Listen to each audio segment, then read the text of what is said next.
ఎక్కడా బోర్ కొట్టని సినిమాలు చాలా వచ్చాయి, చూసాము. వన్ మ్యాన్ షోతో మెప్పించిన చిత్రాలు చూసాం. అయితే అప్కమింగ్ మూవీస్ కొన్నింటిలో ఓ ఎపిసోడ్ హైలైట్ కాబోతోంది. ఆ సీన్లో ఆడియన్స్ ఫిదా కావడం గ్యారంటీ అంటున్నారు.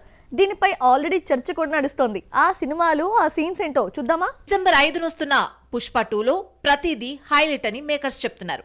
మీమ్స్, రీల్స్ ను దృష్టిలో పెట్టుకుని ప్రతి సీన్ తీశానని సుకుమార్ గతంలో చెప్పాడు. ఈ లెక్కన అన్ని హైలైట్ అయినా ఇన్సైడ్ న్యూస్ ప్రకారం జాతర ఎపిసోడ్ లో బన్నీ పూనకాలు తెప్పిస్తాడని, ఆడియన్స్ థియేటర్స్ నుంచి బయటకొచ్చిన తర్వాత కూడా మనసును వెంటాడే సీన్ అవుతుందని చెప్తున్నారు.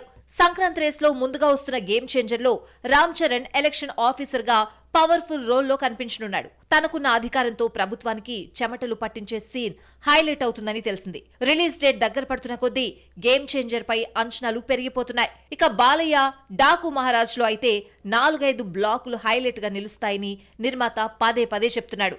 రీసెంట్ గా రిలీజ్ చేసిన గ్లిమ్స్ లో కనిపించే ఎపిసోడ్ గురించి ఎక్కువ మాట్లాడుకుంటారట.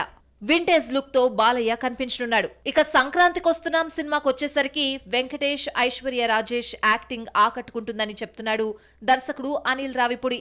ముఖ్యంగా చివర్లో 6-7 నిమిషాల పాటు వెంకీ యాక్టింగ్ తో ఫ్లాట్ చేస్తాడంటున్నాడు దర్శకుడు.